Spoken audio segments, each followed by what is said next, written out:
Operator पे भी restriction है कि प्लस माइनस मल्टीप्लिकेशन और डिवीजन है। तो इसका एक क्वेश्चन तो ये होता है कि उसने जैसे यहाँ पे एक्सप्रेशन दी हमें, अब A2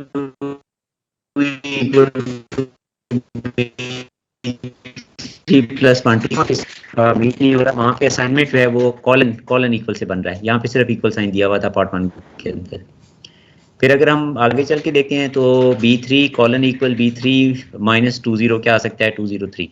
अब इसमें भी यकीनन आगे चल के अगर हम वेरिएबल की बात करते हैं तो वेरिएबल में एक लेटर एक डिजिट है, और इसके बाद आगे चल के हम ये देखते हैं, हाँ जी इसमें वायलेशन हो रही है, किस चीज़ की वायलेशन हो रही है कि 203 में 0 इंक्लूड हो रहा है, और क्या डिजिट्स के अंदर 0 अलाउड है आपको?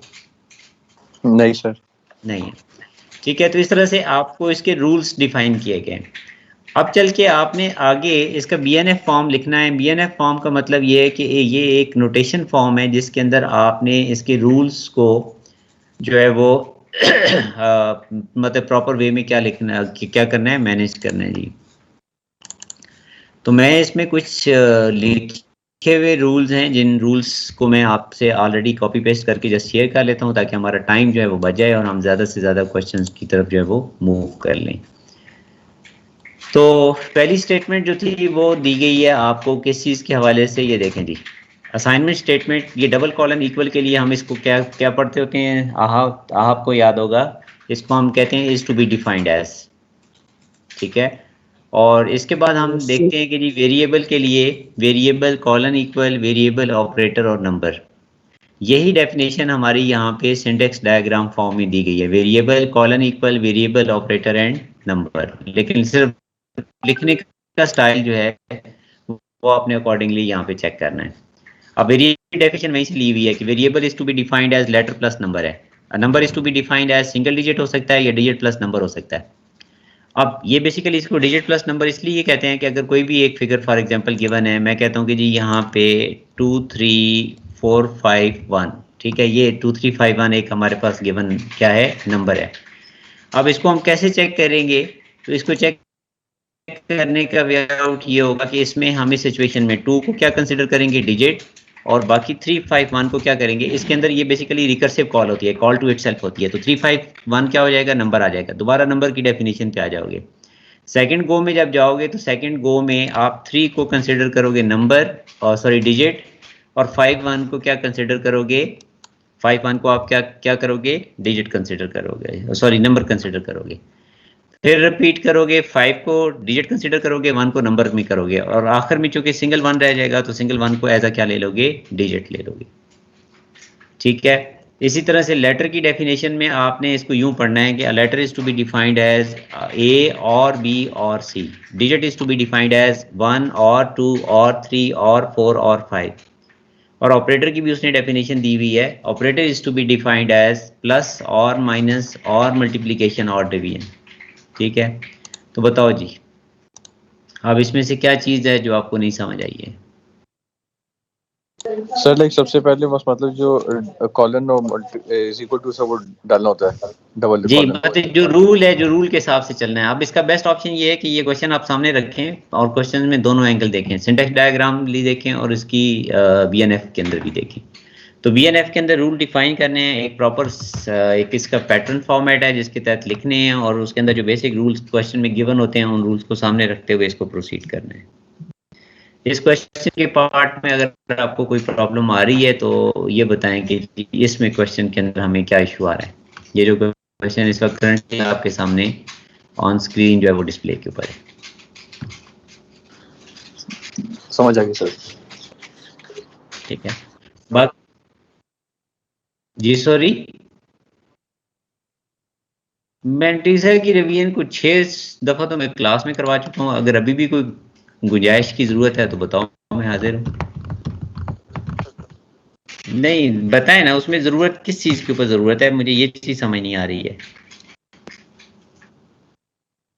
नहीं ओवरऑल देखिए, मैंने सीधी सी बात यह है कि उसमें आपको 4 पॉसिबिलिटीज़ बताई हैं। आप रिकॉल कराओ ज़रा इनको, 4 पॉसिबिलिटीज़ कौन कौन सी थी? सर मंटीसा के लिए जो आपके बेसिकली नंबर, जो रियल नंबर रिप्रेजेंटेशन है ना, यूजिंग फ्लोटिंग पॉइंट रिप्रेजेंटेशंस की जब हम बात कर रहे हैं, ठीक है। तो मैंने इनको को बताया था कि आपके पास 4 पॉसिबिलिटीज़ होंगी, ये आपने जहन में रखनी है, ठीक है। ये 4 पॉसिबिलिटीज़ हम अप्लाई करते हैं, आपको याद होना चाहिए कि हम इसको किसके ऊपर अप्लाई करते हैं, मेंटिसा, और किसके ऊपर करते हैं, एक्सपोनेंट के ऊपर करते हैं। ठीक हो गया। अब इसमें याद रखो कि हमने पहली पॉसिबिलिटी पढ़ी थी कि आपके पास मेंटिसा भी पॉजिटिव होगा और आप एक्सपोनेंट भी क्या होगा, पॉजिटिव और होगा। सेकंड में हमने पढ़ा था कि आपके पास मेंटिसा नेगेटिव है, एक्सपोनेंट पॉजिटिव है। अगली एग्जांपल में हमने पढ़ा था कि ये मेंटिसा पॉजिटिव है और एक्सपोनेंट क्या होगा, नेगेटिव होगा। और आखिरी पॉसिबिलिटी हमने पढ़ी थी कि ये दोनों क्या होंगे, दोनों नेगेटिव होंगे।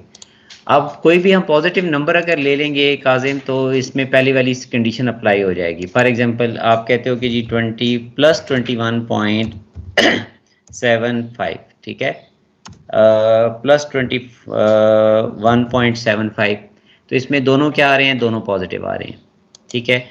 और अगर इसी के अंदर मैं चेंज कर देता हूँ ahab और क्या ले जाता हूँ, जब -21 पॉइंट नंबर नेगेटिव होगा तो मेंटिसा हमेशा क्या होगा, नेगेटिव होगा, ठीक है। तो इसका मतलब ये है कि ऐसी सिचुएशन में आप किसका 2's कॉम्प्लीमेंट लोगे, जहाँ जहाँ नेगेटिव आ रहा है वहाँ पे उन वैल्यूज़ का आपने क्या लेना है, 2's कॉम्प्लीमेंट लेना है, ठीक है। मैंने आपको एक और एग्जांपल बताई थी, ये जो थर्ड पॉसिबिलिटी आ रही है, अगर आप 11/32 लेते हो, ये एग्जांपल मैंने क्लास में भी करवाई थी। इस सिचुएशन में ये होगा कि मेंटिसा पॉजिटिव रहेगा लेकिन एक्सपोनेंट नेगेटिव हो जाएगा। और आखिरी पॉसिबिलिटी मैंने इसी की एग्जांपल दी थी कि अगर -11/32 है, नंबर भी नेगेटिव है, ठीक है, और इस सिचुएशन में हमारे पास जो मतलब नेगेटिव एक्सपोनेंट कब आता है कि जब आपका पॉइंट फॉर एग्जांपल काजिम 0.00101, अब ये मेरे पास एक एक्चुअल नंबर है, ठीक है, ये बाइनरी फॉर्म के अंदर है।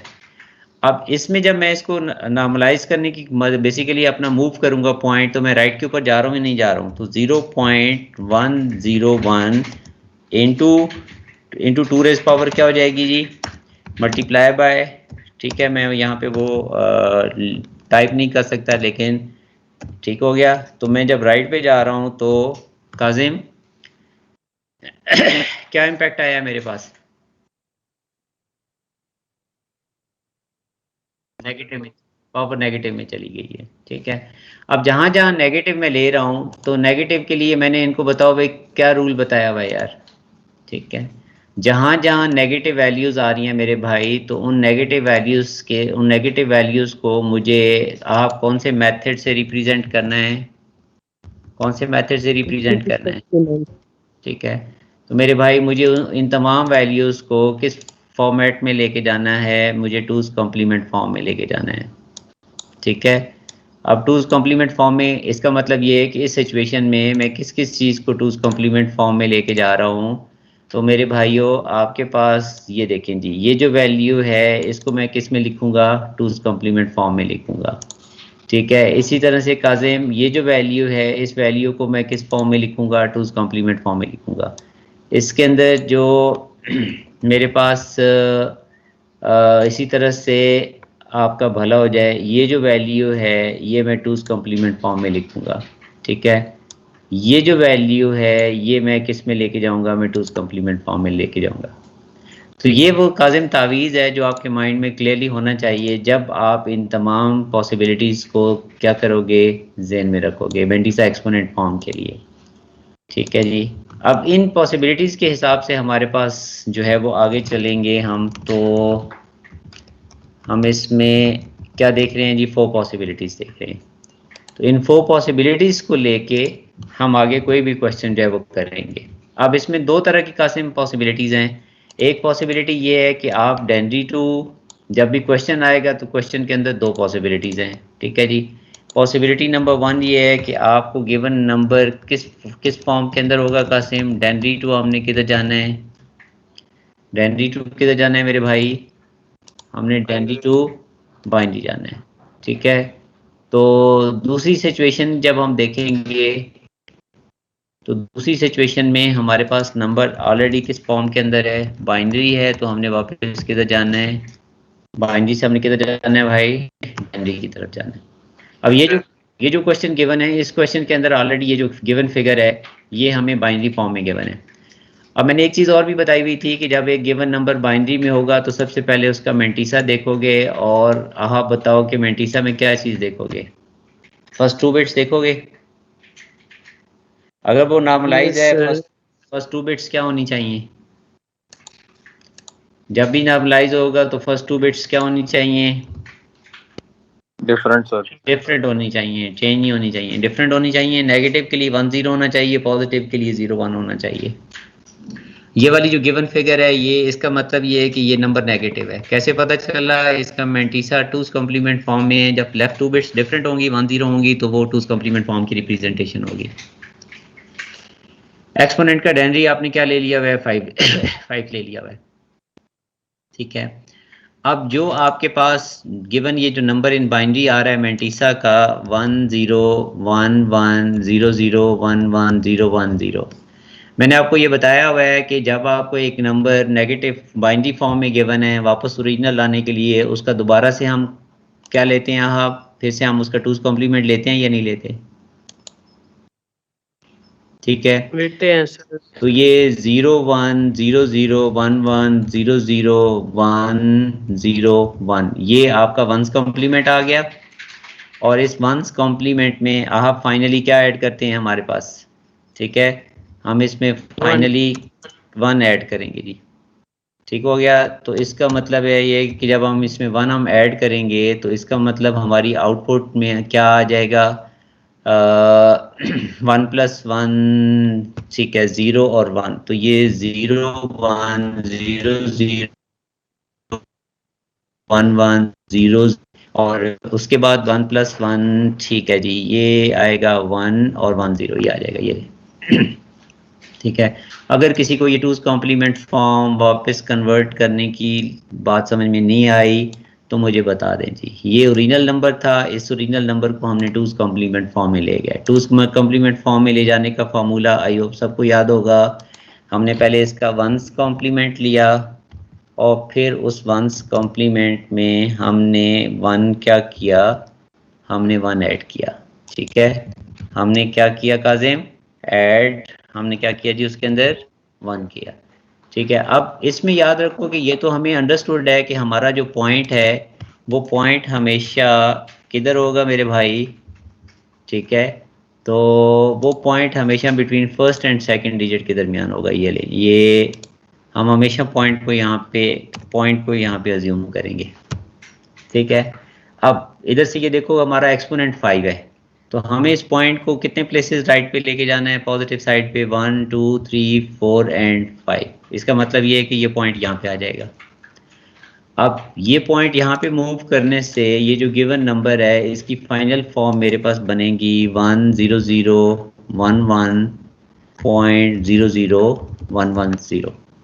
अब मैं इसको वापस सिंपली डेनरी में ले जाता हूँ। मुझे बताएं कि इसमें डेनरी में ले जाने में क्या प्रॉब्लम है। इसके 2 पार्ट हैं, एक आपका फ्रैक्शनल पार्ट है, एक आपके पास जो है वो होल नंबर पार्ट है। अगर मैं होल नंबर पार्ट में चला जाता हूँ मेरे भाई, तो इसमें मैं 1 2 4 8, ये देखिए जी, ये जो पहली वैल्यू है ये रिफ्लेक्ट कर रही है 1 को, ये जो सेकंड बिट है ये रिफ्लेक्ट कर रही है किसको, 2 को, 4 8, और आखिरी वाली बिट किसको रिफ्लेक्ट कर रही है, किसको रिफ्लेक्ट कर रही है, तो 1 2 4 8 और 16। इसका मतलब ये है कि इनमें ऐड करते जाओ, 16 प्लस किसको ऐड करोगे आप, 16 प्लस 18 प्लस क्या हो जाएगा, 19।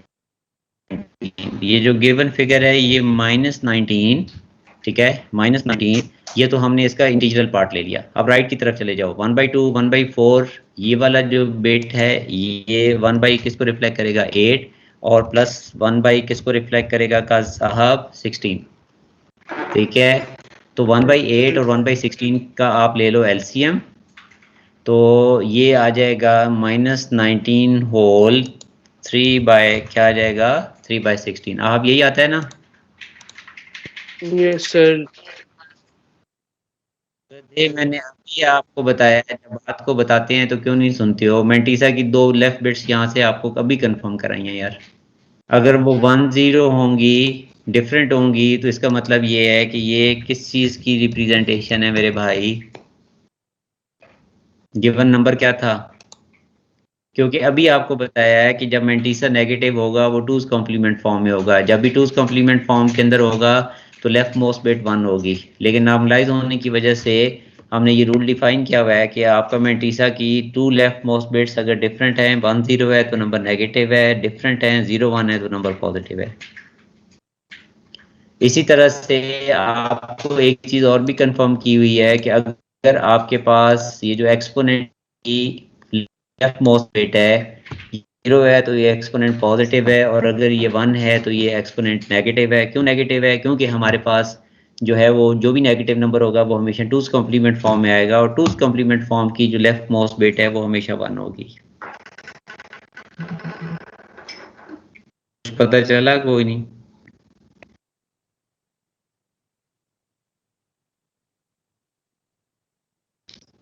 बेटा नामलाइज अगर नामलाइज नहीं होता तो हमें नामलाइज करना पड़ता है। फॉर एग्जांपल मैं यहाँ पे 0.00010111 1 2 3 4 5 6, ठीक है, ये फॉर एग्जांपल ये है, और इसके साथ जो मेरे पास एक्सपोनेंट है वो ये एक्सपोनेंट है। तो मेरा ख्याल है एक बंदा आसानी से गैस कर सकता है कि एक्सपोनेंट किस डेनरी वैल्यू को रिप्रेजेंट कर रहा है, 6 को कर रहा है।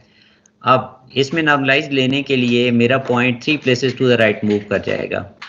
इसका मतलब ये है कि 3 प्लेसेस राइट मूव करने से ये रह जाएगा 0.1011, लेकिन इससे मेरा एक्सपोनेंट पे भी फर्क आएगा, और मेरा एक्सपोनेंट जो है वो क्या बन जाएगा, वो पहले 6 था, अब वो 6 से 3 चेंज होके क्या रह जाएगा। क्यों 3 हो गया हुआ है? क्योंकि आपका पॉइंट जो है वो नॉर्मलाइज करने के लिए कितनी प्लेसेस टू द राइट चला गया?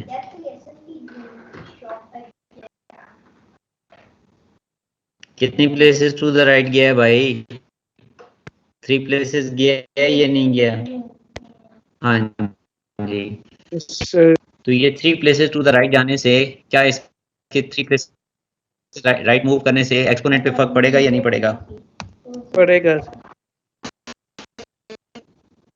जी, ठीक है। जब 3 प्लेसेस टू द राइट चले जाओगे तो फिर आप ये एक्सपोनेंट के ऊपर आएगा, एक्सपोनेंट का क्या आ जाएगा, ये देखें 6 - 3 इक्वल टू क्या हो जाएगा, 3 हो जाएगा। अब ये नॉर्मलाइज हो गया है।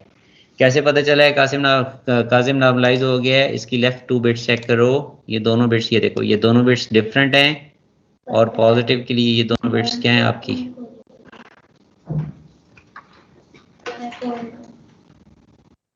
वो बोलो भाई। चलो सो गए हैं सारे।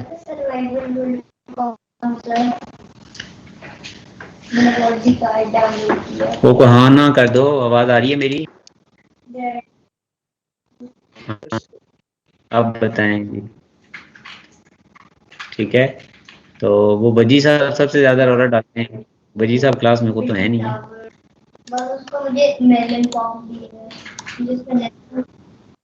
चलें ठीक है, बताएं अब और क्वेश्चंस बताएं बेटे, शाबाश। ठीक है, अब आप ढूंढ के बताओ जी, क्वेश्चन ढूंढ के बताओ यार।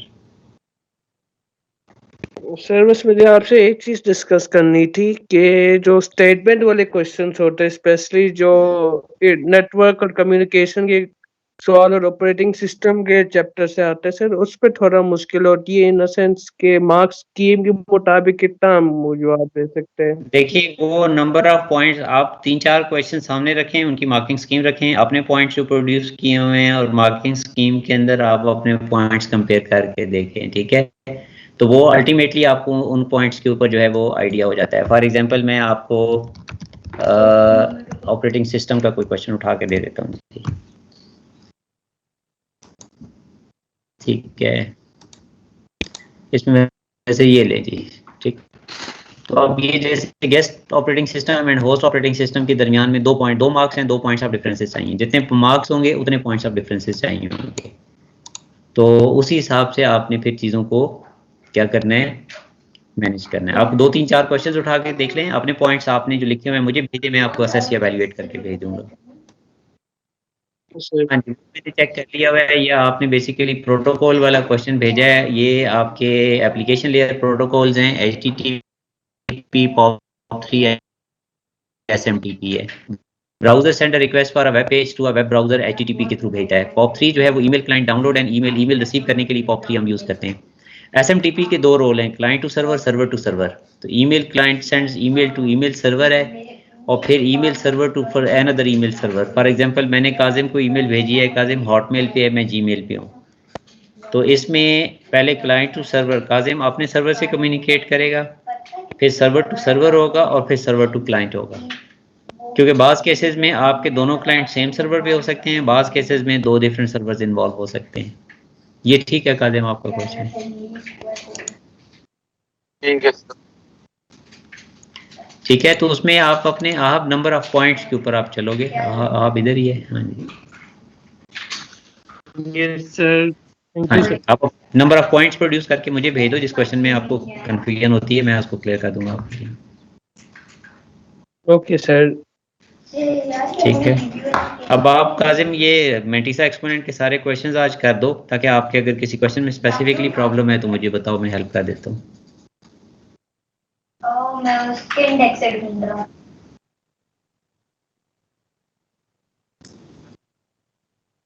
भेजो भेजो भेजो भेजो, अभी भेजो यार। ये इस बार निकले में था।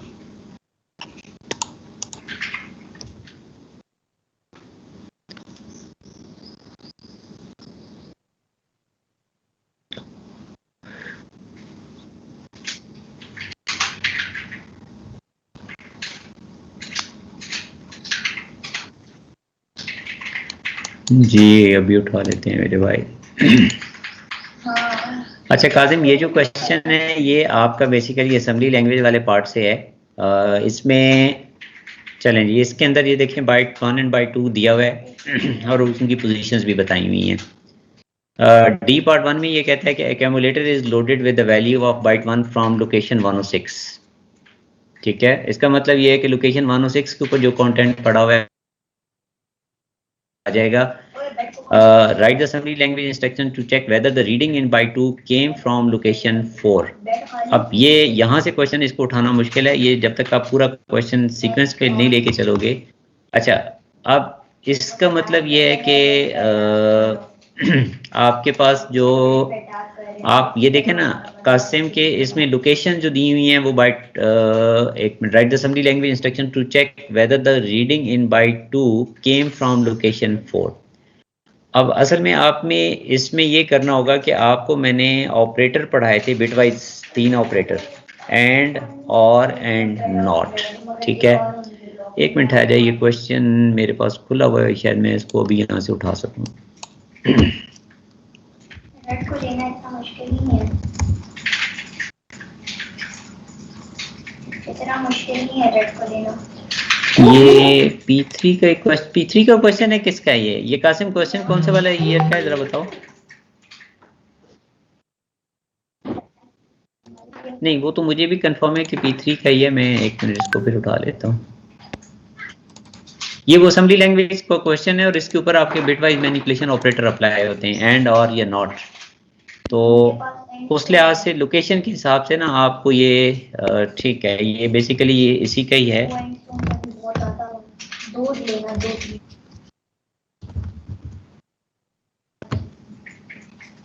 ये LDD लिखा हुआ है या लोड लिखा हुआ है, मुझे चेक करने दो। अच्छा LDD लिखा हुआ है 106, ठीक है। हाँ ये बेसिकली ये वाला क्वेश्चन है जी। ये काजिम आपका क्वेश्चन जो है ये मई जून 15 का 31 है। तो इस क्वेश्चन में असली आपको मैंने अभी आपको बताया ना कि इसमें आपने जो यूज़ करने हैं वो bit wise manipulation operator use करने हैं, और बिट वाइज मैनिपुलेशन ऑपरेटर्स के अंदर आपको जो यूजेज चाहिए वो इनफैक्ट एक मिनट है, ये इसके अंदर आपको ना मैंने वो पढ़ाए थे। यस ये वाले, ये देखें, ये एंड और नॉट के ऑपरेटर्स हैं। अब आप इसमें से ये चेक करोगे कि आपने ये जो पैटर्न, ये देखें, ये कंफर्मेशन करनी हो कि किसी स्पेसिफिक पोजीशन की ऑलरेडी जो बिट है वो आपके पास वो 1 है या 1 है या नहीं है। इसमें आप ये देखो ना कि आप अगर यहाँ से स्टार्ट करते हो काजिम, तो ये पोजीशन वाइज देख लो, ये जो पहला डिजिट है ये 0 पोजीशन है, ये 1 पोजीशन है, ये 2 पोजीशन है, ये 3 पोजीशन है और ये आपकी 4th पोजीशन है। इसका मतलब ये होगा कि आप इस लोकेशन की बिट को ये आपने बेसिकली वो मास्क यूज करना है, ठीक है। और इस मास्क की हेल्प से ये वेरिफिकेशन मिलेगी आपको कि आपने आपकी इस करंट लोकेशन का कंटेंट, ये देखो जी, ये मैं इसको थोड़ा फॉर्मेट करके अरेंज कर देता हूँ जी, ठीक है। तो जो रीडिंग आई हुई है उसको ये कंफर्म करने के लिए कि वो लोकेशन 4 है, इसका मतलब ये है कि जब लोकेशन 4 से रीडिंग आई होगी तो लोकेशन 4 का कंटेंट क्या होगा, काजिम 1 होगा या नहीं होगा। तो आप किसी भी बिट पोजीशन की एग्जिस्टिंग 1 को जब 1 के साथ एंड करेंगे तो इसका मतलब ये है कि रिजल्ट क्या हो जाएगा, ट्रू होगा या नहीं होगा। इसलिए आपने इसके ऊपर bit wise and operation perform किया है और बिट पोजीशन 4 को आपने 1 रखा है, क्योंकि इस लोकेशन के साथ जो रीडिंग होगी आप 1 को जब एंड करोगे तो आउटकम 1 होगी, और अगर वहां से 1 आई होगी तो उस लोकेशन की वैल्यू भी 1 होगी, आपके मास की उस बिट पोजीशन की वैल्यू भी 1 है। ऑपरेशन आपका एंड परफॉर्म हो रहा है और एंड में जब दोनों 1 हो तो आउटपुट 1 होती है। उससे आपको कंफर्मेशन मिलेगी कि आपने वाकई जो है वो जो रीडिंग मिली है उसके अंदर जो भी रीडिंग आई है वो लोकेशन नंबर कहाँ से आई है, लोकेशन नंबर 4 से आई है। क्योंकि अगर आप वापस जाओ ना, इधर पूरा क्वेश्चन पढ़ो यहाँ से, ठीक है। तो इस क्वेश्चन के अंदर उसने सारी डिटेल्स दी हुई है। उसने ये बताया हुआ है कि आपके पास, जैसे अगर आप ये देखते हो ना कि बाइट 1 और बाइट क्या दे रहा है 2, the location is indicated by the getting 1, ठीक है, 1 of the 7 bit in byte 1। इसका मतलब ये है कि बाइट 1 की आप ये कंफर्म करना चाहते हो कि भाई बाइट 1 की जो लोकेशन 4 है, यहाँ से अगर डाटा आया हुआ है तो इस लोकेशन 4 की वैल्यू क्या होगी,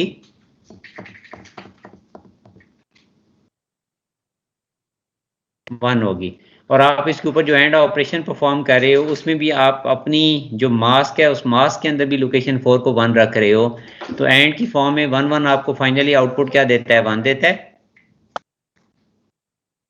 तो इसे आपको कंफर्मेशन मिल जाएगी कि वाकई आपको लोकेशन 4 से डाटा मिला है। ये जो बाइट 1 है ना, इसको इसने डिवाइड किया हुआ है।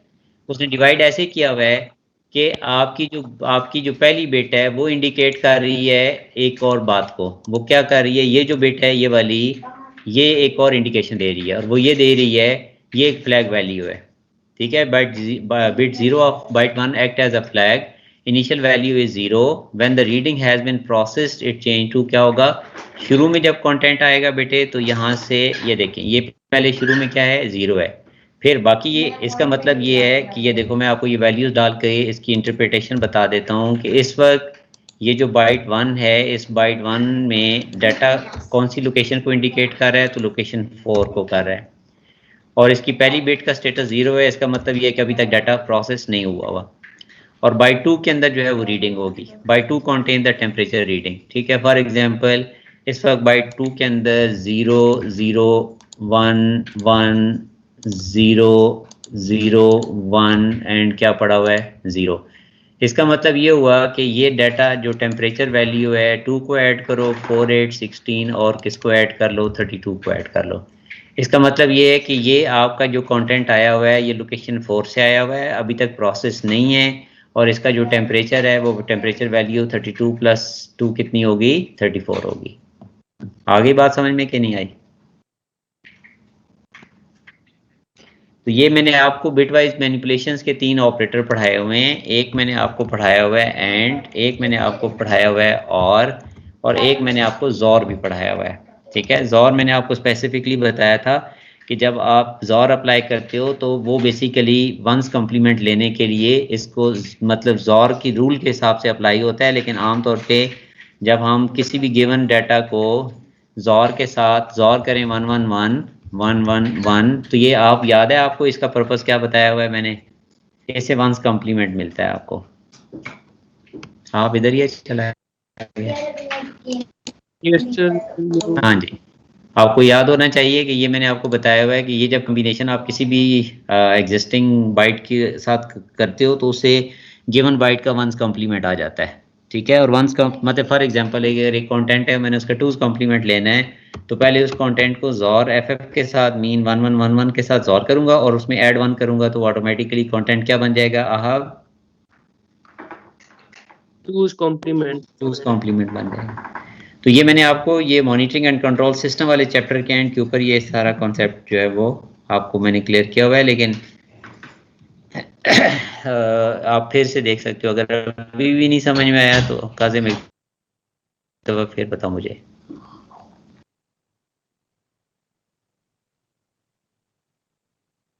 ठीक है, तो अब आप ये करो कि ये सारी की चीज़ें जो मैंने एक्सप्लेन की हैं इनको आप फिर से देखो। कल सुबह आपका टाइम ड्यू है 8 बजे का, आप अपनी ड्यू टाइम पे क्लास में मुझे ज्वाइन करो, और अगर इसमें कोई इश्यूज होंगे तो हम इनको एड्रेस कर देंगे।